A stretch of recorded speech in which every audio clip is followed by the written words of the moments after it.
코로나19가 팬데믹이 너무 오래 갑니다. 얼마나 힘듭니까? 이틀째 16만 명 코로나19가 있는 이후로 최대의 숫자입니다. 이런 상황에서 어려운 환경들을 겪고 있는 우리 전 세계가 신음하고 있는 과정 속에 특별히 하나님의 도우심이 간절한 시기입니다. 우리의 탐욕, 우리가 우상 삼았던 것들이 자유에는 바이러스를 통해서 공격합니다. 뿐만 아니라 국제 정세에서도 여러분이 알다시피 우크라이나가 전쟁을 시작됐습니다. 우크라이나는 세계 유럽에서 가장 큰 나라입니다. 인구도 4천만이 넘는 어마어마한 큰 나라입니다. 그런데 러시아의 친러시아 정부를 만들기 위해서 바로 나토라고 하는 북대서양 기구에 미국과 유럽이 속해 있는 그 기구에 정권이 바꿔진 이후로 거기에 가입하려고 하니까 친미국 나토 하려고 하는 것에 대해서 제동을 걸고 바로 그 우크라이나가 전 세계적으로 완충지대이기 때문에 굉장히 중요한 지역이죠. 그리고 그들의 속셈들이 있습니다. 바로 그것은 전 세계 밀 생산 세계 1위입니다. 완전히 곡창지대입니다. 천연가스가 세계 2위입니다. 전 세계 유럽이 우크라이나가 평지기 때문에 그쪽을 통해서 천연가스가 가고 있는 뿐만 아니라 전 세계 핵무기를 개발한 로켓을 개발한 미사일을 개발한 최고의 학자들이 우크라이나 출신들입니다. 그리고 그곳의 흑해 지역의 크림반도 쪽에는 어마어마한 함대가 있습니다. 군사 요충지입니다. 전 세계가 전쟁의 입출발 아래서 푸틴이 제국하려고 하는 그 야욕들이 수많은 백성들이 우크라이나 백성들이 죽어가고 있습니다. 특별히 우리는 우크라이나를 위해서 기도해야 됩니다. 하나님 이 땅의 평안을 허락하여 주시옵소서. 전쟁을 멈춰달라고 기도해야 됩니다. 제재만 할 뿐이지 나토가 가입되지 않기 때문에 병력이 갈 수가 없는, 그러나 우크라이나의 전직 대통령까지도 소총 들고 나왔습니다. 러시아의 안에도 뜻있는 분들은 푸틴을 반대하며 전쟁을 반대하고 있습니다. 이런 상황들 속에서 전 세계가 요동치고 있습니다. 오직 하나님의 은혜가 아니면, 하나님의 돌보심이 아니면, 더 심각한 것은 러시아 정교도 기도하고 있습니다. 우크라이나 정교도 기도하고 있습니다. 하나님은 어느 편에 설까요? 러시아의 정교가 이 전쟁을 종식해달라고, 우크라이나를 침범해서 죽이는 전쟁을 멈춰달라고 러시아의 정교가 기도할 줄로 믿습니다. 여러분, 이런 시대 속에서 우리 한반도도 예외도 아닙니다. 우리도 늘 남북한에 대치되어 있는 상태에서 불안한 상황들 속에 이번 대선이 있습니다. 그 어느 때보다도 이번 대통령 선거는 너무너무 중요한, 대한민국이 앞으로 전 세계를 향해서 어떻게 갈 것이냐, 너무 중요한, 진영 논리도 안 되고 그 어떤 것도 안 돼요. 철저히 하나님께서 이 대한민국을 보호해달라고 간절히 기도하고, 이번 대선 때 한 명도 빠지지 않고 반드시 모세의 지팡이가 되는 투표를 꼭 하셔야 됩니다. 하나님의 공의와 정의를 이 땅에 실현하는 하나님의 사람이 선택될 수 있도록 여러분들 꼭 기도하시기를 간절히 바랍니다. 사랑하는 성도 여러분, 이 러시아의 제정 러시아 말기에 아주 괴승이라고 하는 심령술사 무당이 있었습니다. 바로 그 유명한 라스푸틴, 이름이 푸틴이 라스푸틴이에요. 이 사람은 그 당시에 제정 러시아 마지막 단계에 있었던 니콜라이 2세와 알렉산드리아라는 황비와 황후가 있는 마지막 러시아의 황제가 있었습니다.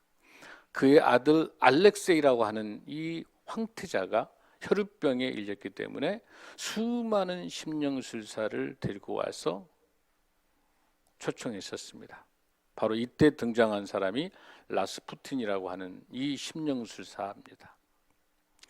그래서 이 심령술사에 의해서 이 미신과 이 주술과 여기에 완전히 현혹돼서 러시아의 제정 러시아 마지막 과정에서 그 점괘에 의해서 니콜라이 2세를 1차 세계대전의 전쟁에 나가게 하고 그 러시아의 마지막에 있었던 그 알렉산드리아 그 황후가 모든 섭정을 관리하는데 완전히 그 심령술사의 라스푸틴에게 완전히 빠져서 미혹돼서 거기에 있는 모든 정부의 관료들을 이 심령술사의 이 무당에게 다 맡겨서 장관들을 다 바꿔치고 심각한 러시아의 위기가 닥쳐오게 됩니다. 또한 세금을 마음대로 물려서 90%까지 올려서 농민들이 죽겠다 못 살겠다 노동자들이 너무 힘들어합니다. 그래서 발생한 게 피해 일요일 사건이 발생합니다. 수천 명이 죽게 되는 거예요. 페트르스부르크, 레닌그라드 그곳에서 수많은 러시아의 국민들이 죽어가는 상황이 발생합니다. 뿐만 아니라 모두 다가 이 라스푸틴에게 줄을 서서 한 자리 하기 위해서 여러분 지난주에 민비에 있는 진령군에게 그 박창렬 무당에게 줄을 서서 관찰사를 했던 똑같은 상황이 무당에 의해서 이 점성술사에 의해서 심령술사에 의해서 발생하게 되는.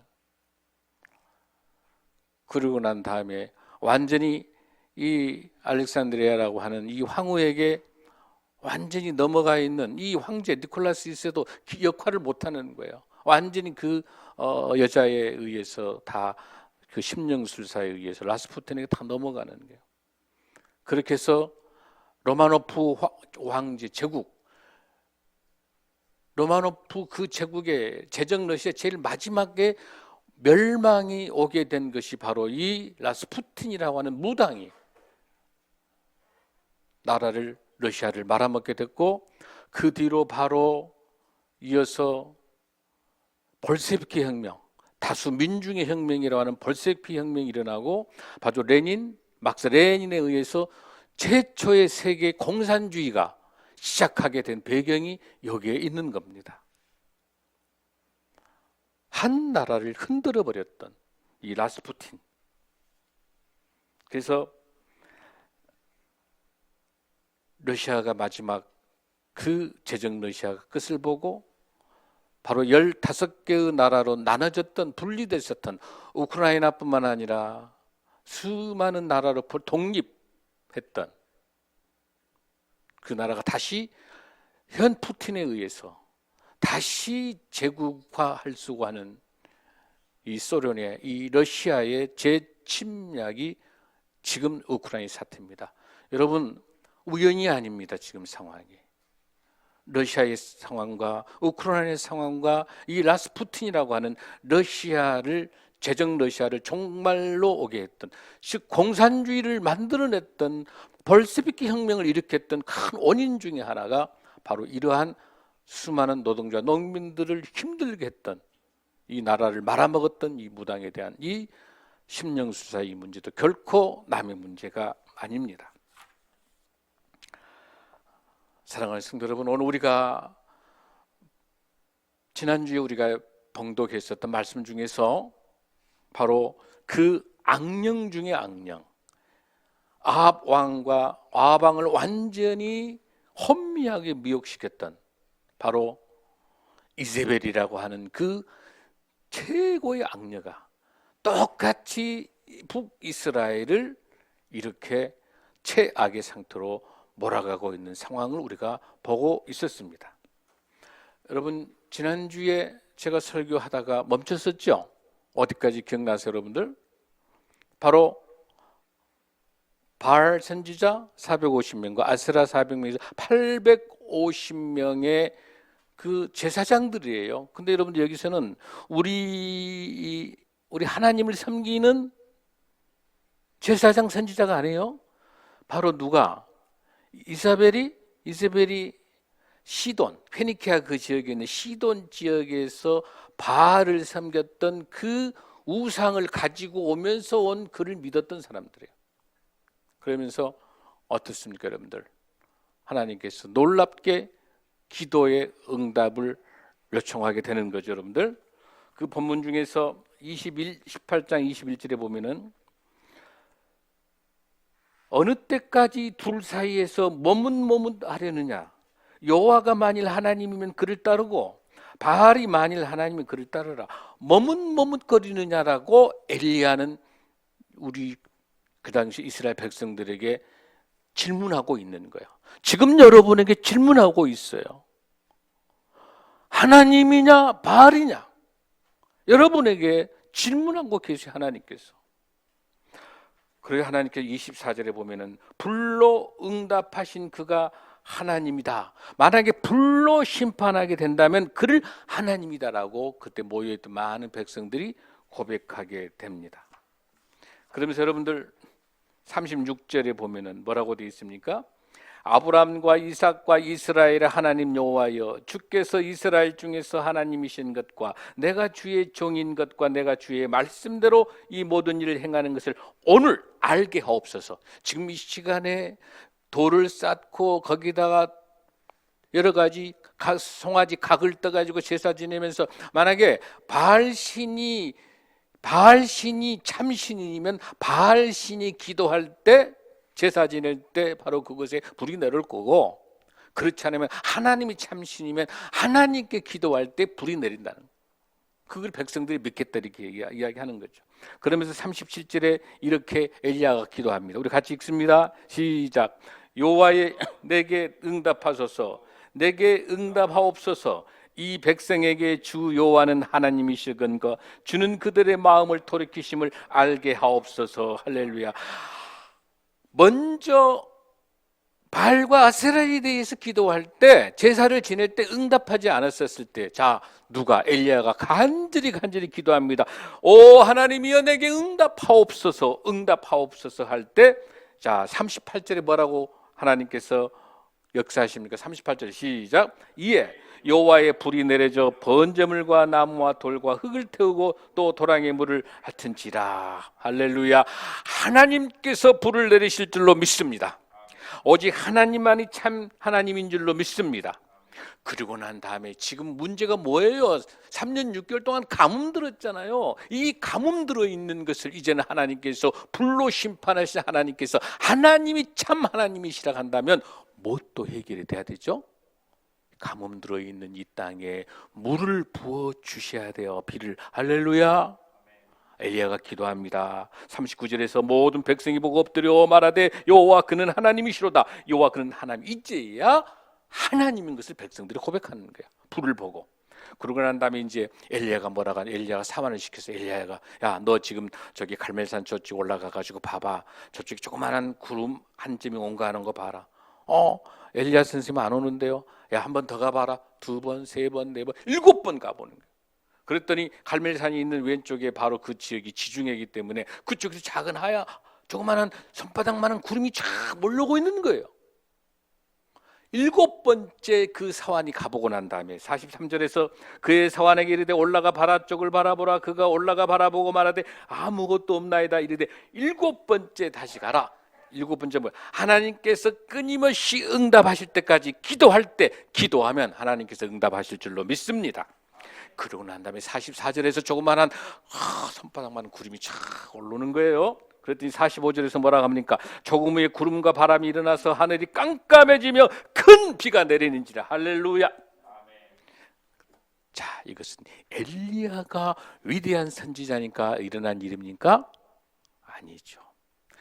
엘리야는 철저히 기도하는 사람이고요, 하나님 말씀을 의지하는 사람이고요. 이 역사는 누가 하는 거예요, 여러분들? 하나님께서 하시는 거예요. 자, 46절 읽습니다. 시작. 여호와의 능력이 엘리야에게 임하매 그가 허리를 동이고 이스라엘 들어가는 곳까지 아합 앞에서 달려가더라. 할렐루야. 하나님의 능력이 임하니까 역사할 줄로 믿습니다. 그리고 난 다음에 이제 20장으로 건너가게 될 때, 20장으로 건너가게 되면 이제 전쟁이 일어나는 상황이 보여요. 어떤 전쟁이 일어나냐면은 1차, 2차 아람이라고 하는 그 전쟁이 일어나는데, 이 전쟁에서 아합이 전쟁에서 이깁니다. 그러니까 자기가 능력이 있어서 이긴 줄로 굉장히 교만하는 거예요. 근데 그게 아니라 하나님께서 이 전쟁에 이길 수 있도록 아합을 도와요. 그러고 난 다음에 뭐냐면 그 아람 왕 베나다 왕을 죽여야 돼. 그런데 자기가 교만해가지고, 야, 살려줘, 야, 너 그래 돌아가 잘해봐. 얼마나 교만한지 몰라요.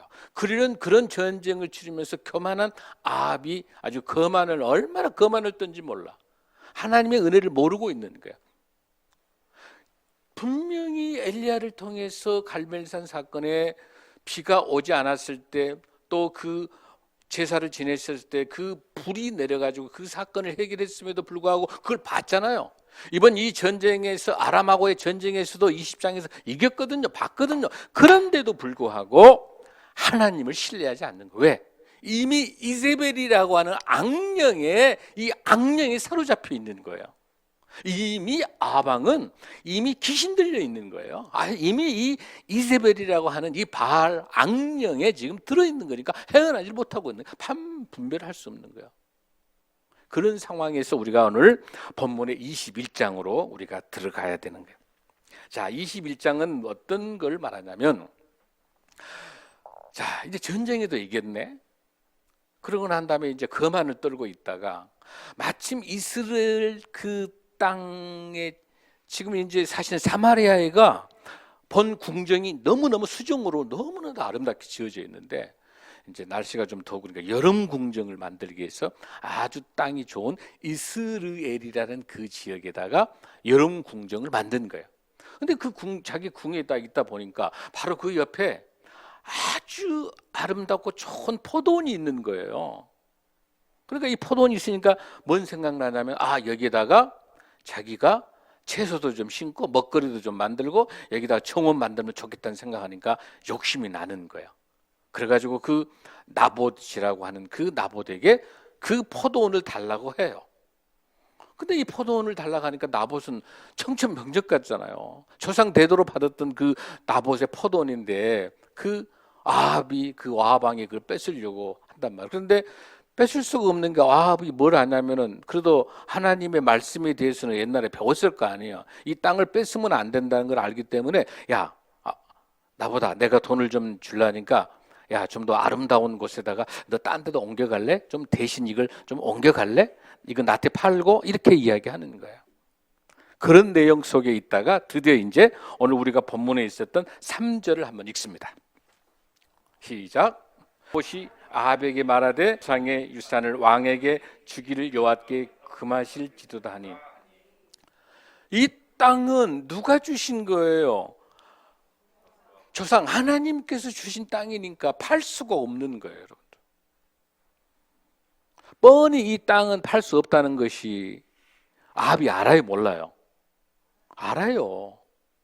자, 레위기 25장 23절 말씀 한번 보겠습니다. 시작. 토지를 영구히 팔지 말 것은 토지는 다 내 것임이니라. 너희는 거류민이요 동거하는 자로서 나와 함께 있느니라. 출애굽해서 가나안 땅에 들어갔었을 때 이 모든 땅들은 하나님의 것이기 때문에, 너희들이 거류민이기 때문에 거류민은 땅 소유가 될 수 있어요, 없어요? 되고 없는 거예요. 하나님께서 주신 땅은 잠시 그냥 사는 동안 빌려준 거예요. 이 땅의 소유는 누구예요? 하나님 것이에요. 그래서 미국의 아주 유명한 학자 중에 조지 헨리가 있어요. 바로 이게 뭐냐면 토지 공개념이야. 이 땅은 모든 죄악과 모든 빈부격차가 어디서 발생한다? 땅 때문에, 부동산 때문에 빈부격차가 발생하는 거예요. 땅이 하나님 것인데, 그래서 조지 헬리는 안 된다는 거죠. 진보와 빈곤이라는 책에서 이렇게 이야기하고 있어요. 지대 공유제, 땅은 공유해야 된다. 공적인 영역이 다른 거예요. 지금 우리 부동산 문제 때문에 우리나라 심각하잖아요. 땅 누구 것인데 이렇게 땅값을 올려요? 하나님 것이에요. 아멘. 그래서 여호수아 때도 땅을 분배할 때 어땠어요? 12지파에게 분배할 때 뭐 했어요? 제비뽑기 했잖아요. 어떻게 제비뽑기 했어요? 그 지파별로, 그 다음에 그 지파 안에 가족들의 숫자별로 땅을 나눴어요. 숫자 인구가 많고 지파가 넓은 데 넓은 땅을 준 거예요. 왜? 그것은 땅의 소유 개념이 아니기 때문에 철저히 하나님의 방식이란 말이에요. 그래서 여기 나봇도 뭐라 해요? 내 조상의 유산, 이건 뭐예요? 하나님께서 주시겠다고 하는 언약의 약속이에요. 나봇은 내 마음대로 팔고 사는 게 아니라 이건 하나님이 내게 주신 약속. 뭐라고 그랬습니까? 아브라함과 이삭과 야곱, 이스라엘에게 준 하나님의 약속된 땅, 이 땅은 팔지 마라고 했던 하나님의 약속된 땅이거든. 이거 하나님과 언약이거든요. 이 언약을 누구슨? 나봇은 지키는 거예요. 하나님의 언약을. 여기 두 가지가 하나 있는 거예요. 여러분, 왕이 땅값을 계산해 주셔서 딴 데로 옮긴다면 훨씬 더 돈 많이 벌고 이익 많이 볼 수 있어요. 나봇이. 그러지 않겠어요? 왕실에서 그 땅을 사고 싶어 하니까, 포도원을 황실에서 돈이 엄청나게 많으니까 얼마나 많은 돈을 주고 나봇, 내가 개인적인 이익을 생각한다면 나봇은 그 포도원을 팔아야 돼요. 그러나 하나님하고의 언약을 지키는 거예요. 사랑하는 성도 여러분, 내가 조금 손해보더라도 하나님의 언약을 지키는 나봇의 신앙을 가져야 될 줄로 믿습니다. 오늘 우리 한국교회와 저와 여러분을 포함해서 우리 많은 크리스찬들은 명분만 있으면 몸을 팔아요. 어떻게 파느냐?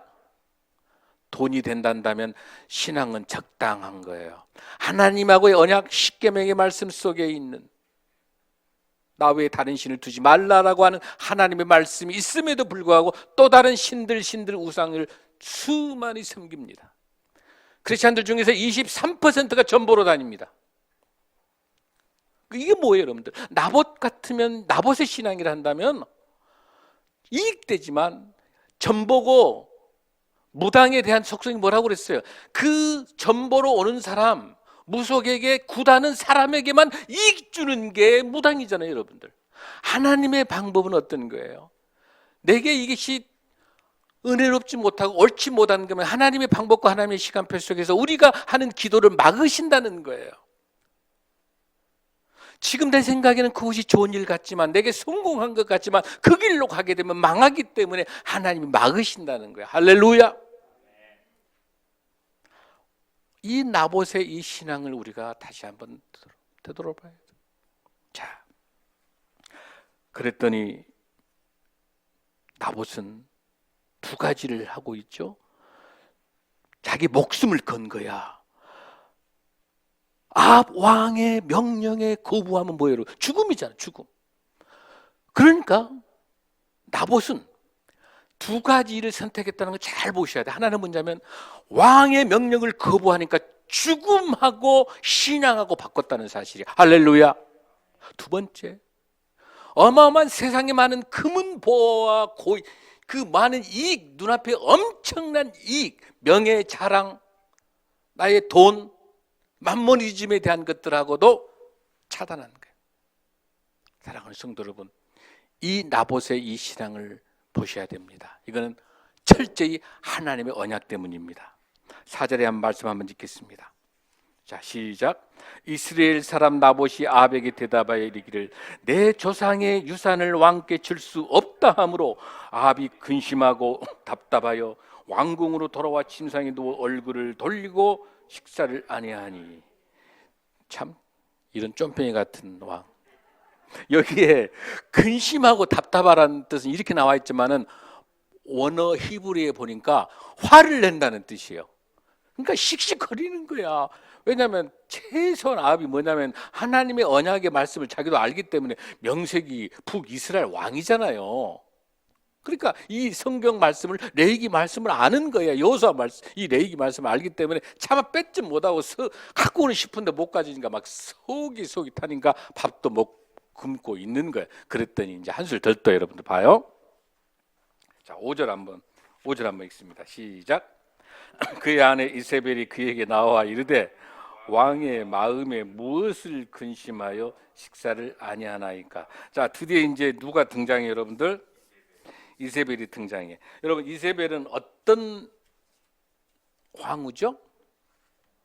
자, 열왕기하 9장 22절 한번 읽어보겠습니다. 이세벨이 어떤 것인가? 시작. 자, 열왕기하 9장 22절에 자, 이세벨이 바로 음행과 실수와 아주 악녀 중에 악녀 대명사예요. 성경 중에 가장 악녀가 누구다? 이세벨. 자, 읽습니다. 시작. 요람이 에후를 보고 이르되 에후야 평안하냐 하니 대답하되 네 어머니 이세벨의 음행과 술수가 이렇게 많은데 어찌 평안하느냐.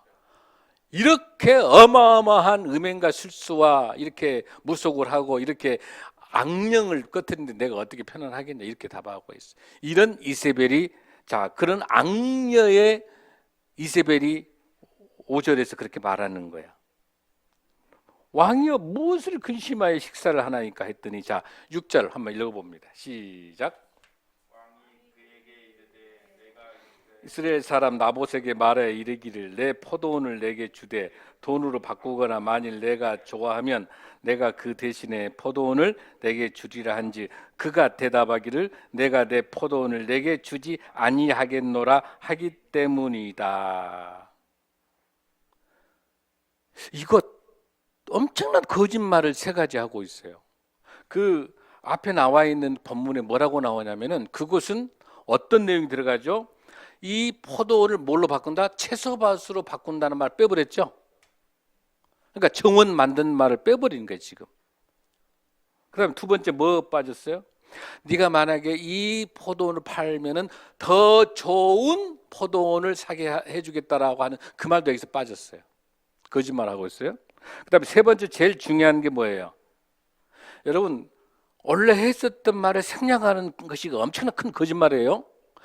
이 앞에 뭐라고 나봇에게 이야기했어요. 나봇이 안 된다는 이유가 뭐라고 그랬어요? 내 조상의 유산이라고 했잖아요.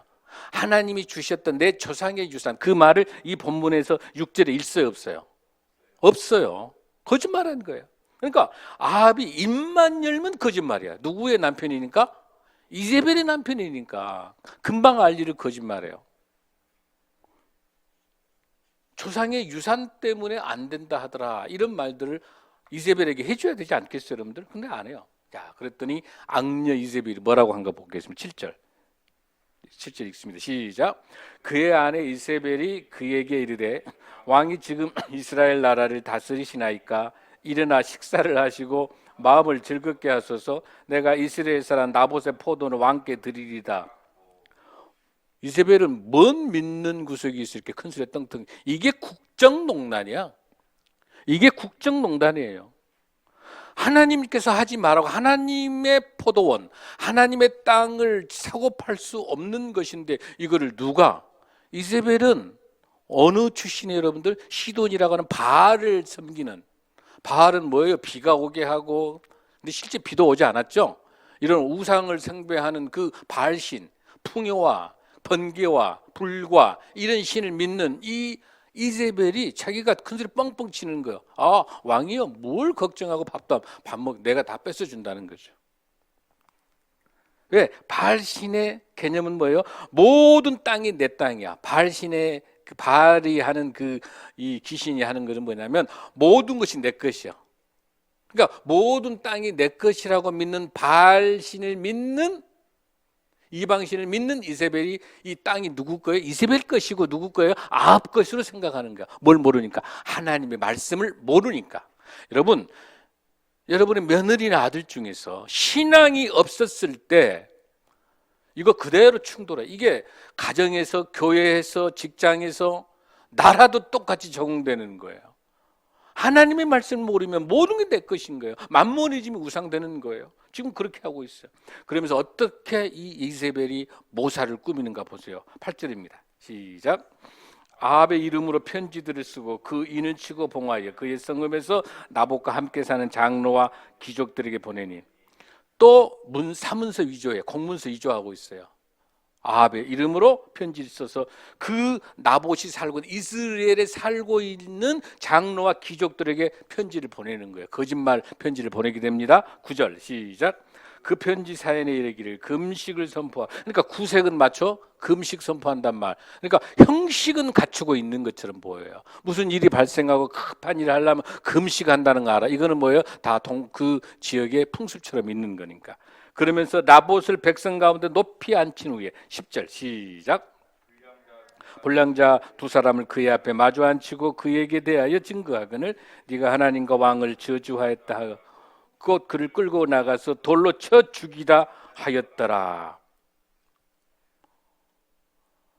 아무 죄도 없는 사람을 돌로 치어 죽이는 거예요. 이건 여러분들 레위기 19장 11절에서 뭐라고 그랬죠? 너희는 도둑질하지 말고 속이지 말고 거짓말하지 말라. 13절 너는 내 이웃을 억압하지 말고 착취하지 말라. 15절 너희는 재판할 때 불의를 행하지 말고. 18절에서 내 이웃을 사랑하라 내 자신같이 사랑하라. 여러분 거룩이 뭐라고 그랬어요? 재판을 정확하게 하는 거, 억압과 착취하지 않는 거, 거짓말하지 않는 거. 여러분 이 본문에서 뭐가 문제 발생하고 있는 거죠? 아무 죄도 없는 나봇을 이 장로와 귀족들을 통해서 돌로 칠 수 있도록 명분을 만들고 있는 거예요. 근데 뭐가 뭐예요? 하나님과 왕을 저주하지도 않았는데 하나님과 왕을 저주했다라고 사기치고 거짓말하면서 나봇의 죄를 들고 쓰인 거예요. 이게 뭐예요, 여러분들? 권력의 행포. 어마어마한 권력의 행포. 없는 죄도 만들어서 구속시키는 이런 죄악들을 저지르고 있는 거 여러분들 보세요. 똑같습니다. 검찰, 경찰, 법원 없는 죄를 만들어서 가짜 증인을 세워서 착취하고 애잔한 사람들의 땅을 빼앗고 못된 짓거리를 하는 모든 것이 지금 똑같은 거예요, 여러분들. 나봇이 무슨 잘못 있는 거예요? 언제 나봇이 왕을 모욕했습니까? 언제 나봇이 하나님을 거역했습니까? 그런 적 없잖아요. 뭘 지금 여러분 어기고 있습니까? 자, 이사야 5장 8절 한번 말씀 보겠습니다. 얼마나 많은 죄악을 저지르고 있는 이사야 선지자가 다시 이야기합니다. 시작. 가옥에 가옥을 이으며 전토에 전토를 더하여 빈틈이 없도록 하고 이 땅 가운데에서 홀로 거주하려 하는 자들을 화했을진저. 모든 것들을 가지고 있는 집이 부족해서 더 가져. 가옥에 가족을 갖고 땅을 더 가져가고 빈틈이 없을 줄도 몽땅 가져가는 것. 그러고 난 뒤에 뭐라고 합니까? 9절 한번 읽습니다. 시작. 만군의 여호와께서 내게 말씀하시되 정령이 허다한 가옥이 황폐. 이렇게 죄 없는 사람의 땅을 뺏고 집을 뺏고 땅을 뺏는 너는 반드시 하나님께서 뭐라고 하십니까? 만군의 하나님께서 내 귀에 말씀하시되 정령이 허다한 가옥이 너희들이 뺏었던 건 모두 다 어떻게 된다? 황폐하리라. 크고 아름다울지라도 거주할 자가 그 집에 아름답게 뺏었던 그 주택들을 화려한 모든 땅들 다 황폐해서 살 수 없게 하신다는 이사야의 예언의 말씀이 있습니다. 할렐루야. 사랑하는 성도 여러분, 더 가관인 거 보십시오. 11절 한번 보십시오. 시작. 그의 성읍 사람 곧 그의 성읍에 사는 장로와 귀족들이 이세벨의 지시 곧 그가 자기들에게 보낸 편지에 쓴 대로 하여. 그러나 13절 한번 보세요.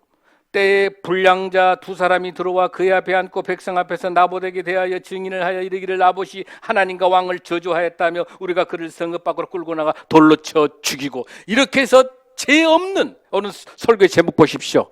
억울하게 죽은 자의 이야기입니다. 나봇이 이렇게 억울하게 돌에 맞아 죽습니다. 죄가 없는 사람을.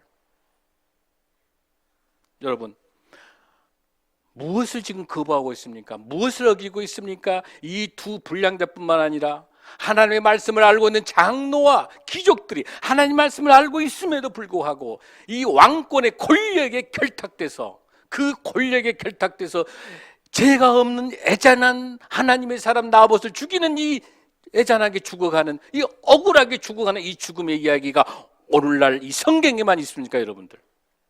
우리 사회에 얼마나 많이 있습니까? 얼마나 많이 유전무죄, 무전유죄, 얼마나 많이 죽어갑니까? 사랑하는 성도 여러분, 무엇을 어기고 있습니까? 지금 여기에 나봇의 이 죽음이 누구의 죽음입니까? 하나님만을 신실하게 섬기는 이 하나님, 이 하나님께서 이 나봇의 죽음을 절대로 그대로 두지 아니하십니다. 무엇을 어긴 사람을 어떻게 심판하신다? 십계명의 말씀에 보면 이제 십계명 6계명에서 뭐라 하겠습니까? 살인하지 말라, 살인했습니다. 9계명에서 뭐라 하겠습니까? 내 이웃에 대해서 거짓 증거하지 말라. 여기 있는 장로와 여기 있는 귀족들과 이 모두는 거짓 증거했습니다. 언제 나봇이 왕을 해쳤습니까? 하나님을 어겼습니까? 10계명 10개 계명에서 뭐라 하겠습니까? 내 이웃의 집을 탐내지 말라, 내 이웃의 소유도 탐내지 말라고 말씀하시. 10계명을 철저히 어기고 있는 이 아합과 이세벨을 하나님께 절대로 그냥 둘 수 없습니다.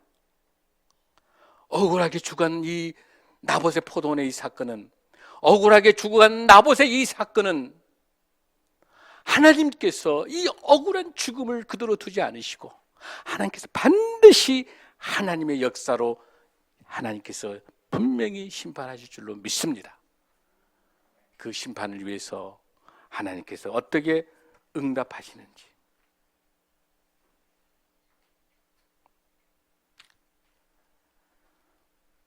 열왕기상 21장 25절에 이렇게 기록하고 있습니다.